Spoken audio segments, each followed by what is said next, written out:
Comment visiter encore? C'est une excellente question.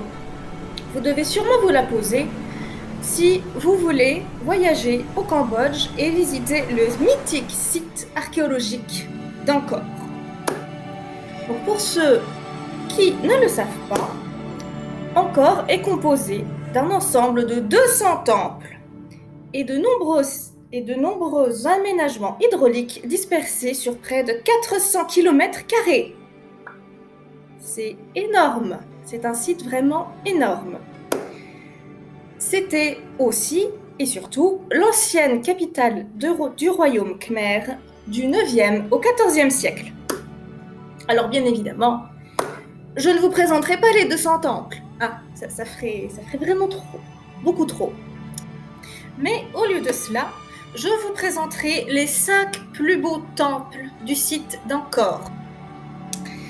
Cela vous permettra donc de profiter de cette visite guidée depuis chez vous, et ce, comme si vous y étiez. Mais pour ceux qui souhaitent vraiment y aller, au Cambodge ou ailleurs autour du monde, je vous partagerai en fin de vidéo un outil indispensable pour ceux qui souhaitent préparer leur voyage autour du monde. Surtout si ce sont vos premiers, cet outil vous fera gagner du temps, beaucoup de temps. Je vous en parlerai en fin de vidéo, donc surtout, restez bien jusqu'à la fin. Installez-vous confortablement, prenez un petit quelque chose à manger, et on est parti!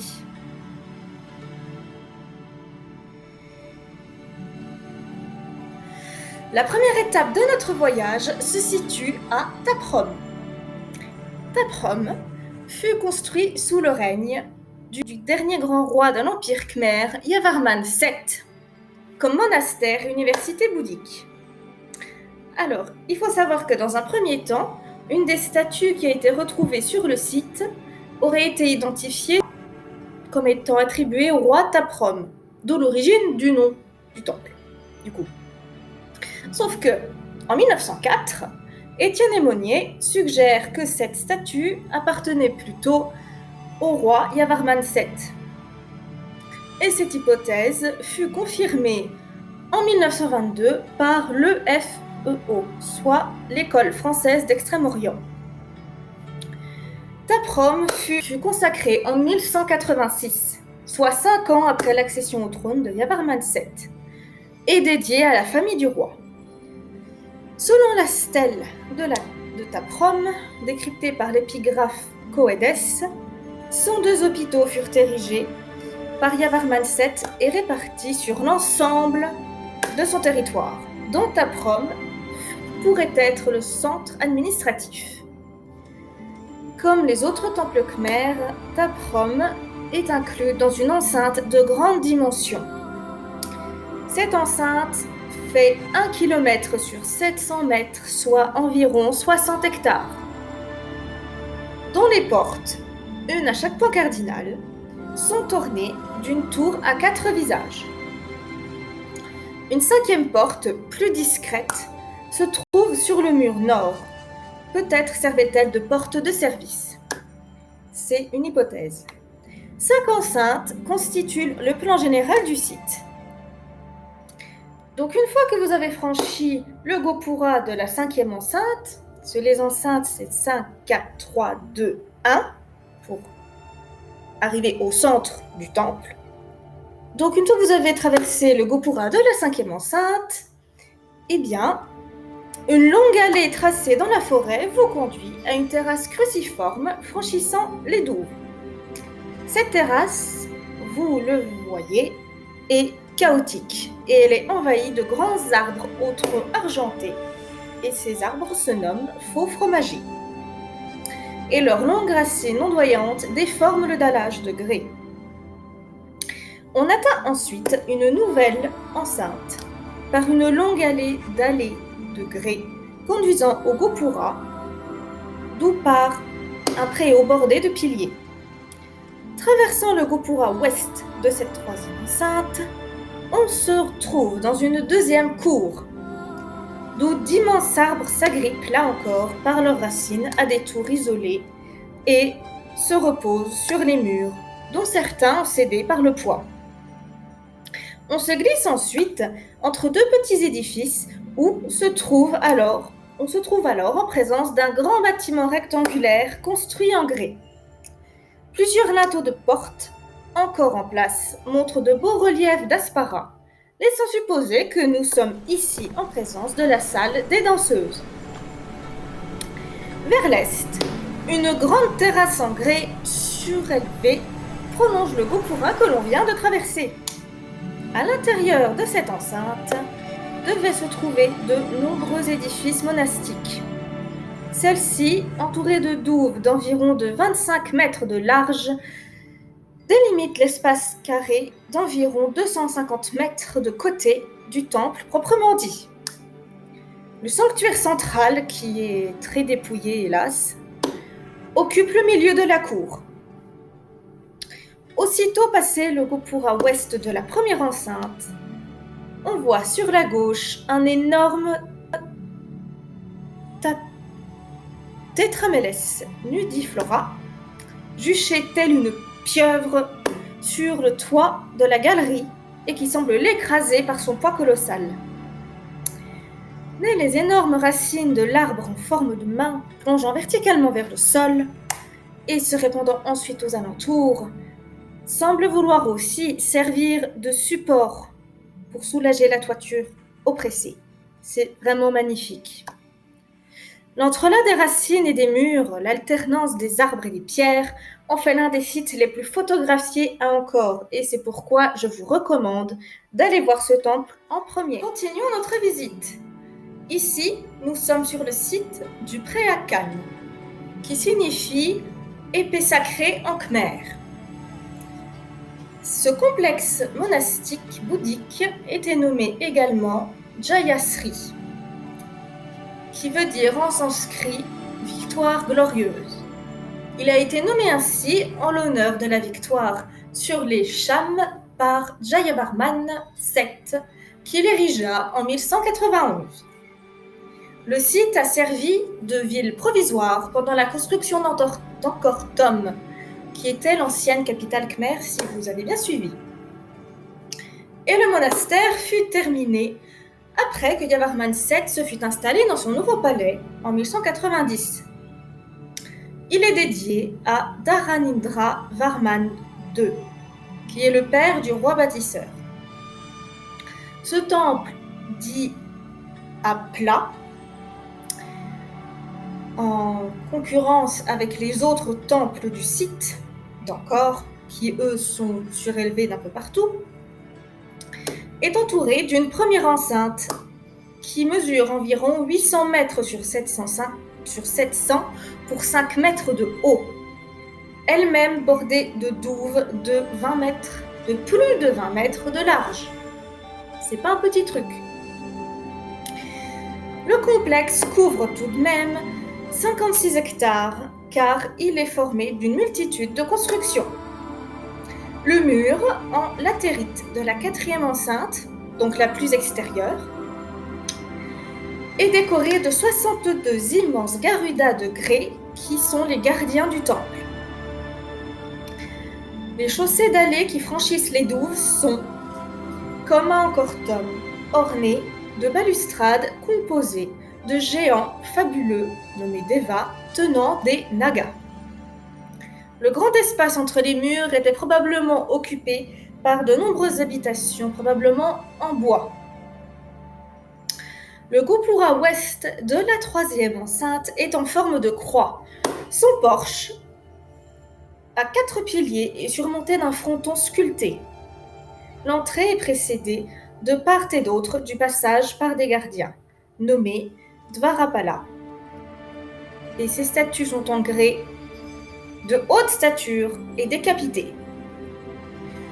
Au centre, le temple est entouré d'un mur d'enceinte de 210 mètres sur 160 mètres, muni aux 4 points cardinaux d'importants pavillons d'entrée, dont le plus complexe est celui de l'Est, précédé d'une grande terrasse d'accès. L'enceinte du temple comprend de nombreux édifices annexes, dont une salle aux danseuses, des bassins des bibliothèques, des cloîtres interconnectés par des galeries que l'on doit traverser pour atteindre l'enceinte du sanctuaire. Lui-même, un entrelac dense de galeries et de salles à colonnades entourant la tour sanctuaire centrale. 2 arbres géants ont poussé sur la toiture d'un gopura, comme on peut le voir. La grande hauteur et leur position inclinée défient les lois de l'équilibre, car ils sont uniquement amarrés par leurs longues racines qui coulent de la toiture pour serpenter ensuite sur le sol. Donc un temple que je vous recommande fortement de visiter. Alors là, on s'attaque à un gros morceau du site d'Angkor, en la présence du temple, du célébrissime temple d'Angkor Wat. Angkor Wat est le plus grand des temples et le plus grand monument religieux du monde. Il fait partie du complexe monumental d'Angkor au Cambodge. Il est réparti sur un site de 162,6 hectares et il fut construit par le roi Khmer Suryavarman II, c'est pas le même, au début du 7e siècle à Yasodharapura. Donc c'est l'Angkor actuel en fait. Capitale de l'Empire Khmer en tant que temple d'État et éventuel mausolée. C'est le temple le mieux préservé du site d'Angkor, l'une des plus grandes villes médiévales du monde. Il est le seul à être resté un important centre religieux depuis sa fondation. Le temple est devenu le symbole du Cambodge, et pour cause, il figure sur son drapeau national. C'est dire l'importance que la nation donne à ce lieu. Et il est le principal lieu touristique du pays. Donc le Cambodge doit beaucoup à Angkor Wat. Et ce temple, d'ailleurs, combine 2 bases de l'architecture khmer pour les temples. Donc il y a le côté temple-montagne. Donc c'est l'image de quand vous regardez le temple, vous imaginez une montagne. Et le côté temple à galerie, parce qu'il y a des galeries partout. Donc c'est un mélange des deux. Il est conçu pour représenter le mont Meru. C'est la maison des dieux dans la mythologie hindoue. Contrairement à la plupart des temples d'Angkor, Angkor Wat est orienté vers l'ouest, probablement parce qu'il est orienté vers Vishnu, mais les spécialistes restent tout de même partagés quant à la signification de cette orientation.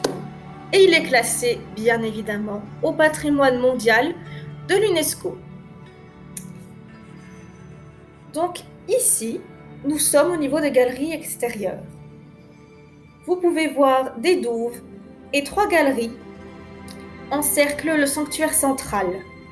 Depuis l'ouest du complexe, une chaussée pavée longue de 200 mètres permet de traverser les douves et mène à une large terrasse précédant le magnifique gopura qui marque l'entrée principale de l'édifice central, comme vous pouvez le voir ici. À partir de la première galerie, une avenue décorée de nagas longue de 350 mètres mène à la seconde enceinte à travers un parc.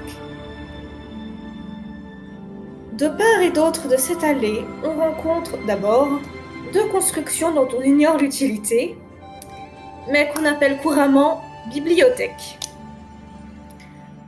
Puis, nous avons 2 petits bassins. On arrive à la seconde galerie par une plateforme surélevée, flanquée de lions de part et d'autre d'une cage d'escalier. Le mur intérieur de la seconde galerie est orné d'un bas-relief narratif sur toute sa longueur. Sur le mur occidental sont représentées des scènes de l'épopée du Mahabharata. La 3e galerie délimite un espace de 150 mètres sur 200 mètres. On y pénètre par une terrasse en forme de croix. 3 galeries, dont les voûtes sont supportées par des colonnes, mènent à la 3e galerie du deuxième niveau. Elles sont reliées par une galerie transversale, encore, qui forme donc 4 cuvettes carrées. La galerie du sud est surnommée la galerie des 1000 Bouddhas, car les Khmers avaient coutume d'y laisser des statues de Bouddha. Toutes les portes sont surmontées de linteaux sculptés. De part et d'autre de ces galeries se trouvent 2 bibliothèques. On atteint le sanctuaire central par 12 escaliers très raides, qui représentent la difficulté d'atteindre le royaume des dieux. Au sommet de ces escaliers se trouve une plateforme pavée de forme carrée, divisée en 4 cours par 2 couloirs, surélevés toujours, qui se coupent à angle droit. Un autre couloir surélevé court le long du bord extérieur de la plateforme, entourant l'ensemble du niveau. À chaque coin de ce couloir, regardez bien, se trouve une tour. Et on en trouve une 5e, levez bien la tête, au milieu de la plateforme. Ces 5 tours forment les silhouettes bien connues d'Angkor Wat. Le Bayon est situé au centre de l'ancienne ville d'Angkor Thom, capitale des souverains khmers du XIIe au XIIIe siècle. Le Prasat Bayon fut construit, tout comme la plupart des temples khmers, sous le règne du roi Jayavarman VII. La majorité des informations concernant ce site sont presque toutes recueillies à travers ses œuvres d'art. Les dessins racontent la vie quotidienne et le passé des peuples angkoriens. Lors de votre passage, vous pouvez admirer les sculptures du marché, comme celle-ci. Nous avons aussi des éléphants de combat de l'armée khmer, comme vous le voyez là, des batailles navales entre les Khmers et les Chams, et ainsi que des danseuses, les fameuses Asparas. Sur 1200 mètres de longueur, les façades des galeries révèlent environ 11 000 sculptures. À cet endroit, plusieurs gravures dépeignent les batailles, les événements historiques et culturels qui ont marqué les heures de gloire du règne de Yavarman VII. C'est à travers la galerie interne, à l'intérieur de la deuxième enceinte, que les sculptures mettent en évidence des scènes religieuses et mythologiques, comme celle-ci par exemple. Ces sculptures complexes, représentant 1,2 km de récits épiques, font toujours de la visite de ce magnifique temple un moment passionnant à Angkor. Donc je vous conseille vraiment, là encore, d'aller voir ce temple. Attention, là nous nous trouvons devant un temple qui diffère vraiment des autres. Comme vous pouvez le voir ici, nous sommes devant le magnifique temple de Benteay Srey. Ça signifie citadelle des femmes. Il est situé à 20 km au nord de Bayon, dont nous venons, et ses décorations figurent parmi les plus belles gravures du site angkorien. Donc c'est là encore un temple incontournable sur le site d'Angkor. Le temple de Benteay Srey fut construit pour la première fois vers le Xe siècle, plus exactement en 967, sous le règne de Yavarman V. Depuis sa construction, il fut entièrement dédié à la divinité Shiva. Occupant une petite superficie, le Benteay Srey s'étend seulement sur 45 000 mètres carrés. Benteay Srey est entouré par des douves et des murs d'enceinte de briques et de latérite. Il dispose ainsi de 3 enceintes qui abritent chacune différentes constructions. bâti avec du grès de rose. C'est ce qui lui donne sa couleur particulière. Ce temple est un bel exemple de l'architecture khmère. Lors de votre passage, vous pouvez voir et surtout admirer les splendides décorations et l'ingénieux style architectural des peuples angkoriens. Les murs d'enceinte de ce site sont terminés sur les 4 côtés par des portes d'entrée, donc les fameuses gopuras, typiques pour les temples angkoriens. En général, les portes y sont construites sur le côté est et ouest. Sur 38 mètres de largeur et 42 mètres de longueur, la deuxième enceinte abrite donc 2 structures de ce genre. À la différence des 2 autres enceintes, les frontons y sont magnifiquement décorés. Regardez-moi ça, c'est une œuvre d'art. C'est vraiment, mais vraiment fin, c'est détaillé, c'est vraiment magnifique. On y trouve aussi une statue du dieu d'encens qui se nomme Siva Nataraja. Le gopura est se compose de 2 porches sur piliers, d'une salle centrale cruciforme avec fenêtres et 2 vestibules passages au nord et au sud, accolés au mur d'enceinte. La deuxième enceinte, de 38 mètres de large et de 42 mètres de long, présente des gopuras à l'est et à l'ouest, au fronton magnifiquement décoré là encore. Levez la tête et voyez comment c'est vraiment magnifique. La première enceinte, malheureusement, elle, est très dégradée. Elle mesure 24 mètres de côté et est construite en briques, contrairement aux autres. On la franchit par 2 portes situées à l'est et à l'ouest. Cette enceinte contient les bibliothèques, le sanctuaire central et les sanctuaires annexes. Voyez par vous-même, c'est vraiment très bien, très très bien sculpté. La troisième enceinte, la plus extérieure, mesure 95 mètres au plus large et 110 mètres de long, pour une hauteur moyenne de 2 mètres. Pour la dernière et troisième enceinte, comme vous pouvez le voir ici, on a l'allée centrale et le gopura de la troisième enceinte. Les gopuras, donc, sont plus complexes et plus grands que les 2 autres. Elles comprennent 2 porches sur piliers, une salle centrale cruciforme et 2 vestibules passages servant de galerie ou de bibliothèque, là encore. Les sculptures évoquent des scènes mythologiques de la culture khmère, qui met en scène les divinités et les créatures symboliques du temps de Shiva. Voyez-vous. Vous voyez ici l'ébranlement du Kailasa, la montagne sacrée de Shiva, par le démon Ravana.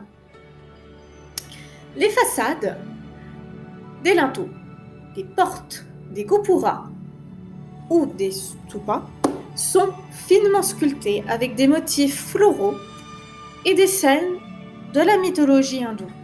Les colonnes y sont fortement décorées avec des asparas et ce sont donc avec des sculptures de nymphes célestes. C'est un temple dédié aux femmes, donc les asparas sont à l'honneur et c'est également pour ça aussi qu'on remarque que les sculptures sont un petit peu plus délicates. On ressent vraiment ici la délicatesse de l'art khmer ici. Mais malheureusement, actuellement, devant l'afflux de touristes, parce qu'il attire beaucoup de monde par sa beauté, il n'est plus possible de visiter le sanctuaire central du fait de sa petite taille. Mais je vous conseille quand même de visiter ce temple, qui est vraiment, vraiment magnifique. C'est ici que se termine notre visite guidée. Mais avant de nous quitter, je vais vous présenter le site Globetrotting. Ce site est vraiment indispensable pour préparer vos voyages. Le lien se trouve dans la description. N'hésitez pas à y faire un tour. Vous trouverez vraiment, je le répète, toutes les informations requises lors de votre premier voyage en solo ou pas. Vous faites comme vous voulez. En attendant, n'hésitez pas à vous abonner si ça vous a plu et mettez le petit pouce bleu. Et je vous dis à la prochaine vidéo. À bientôt!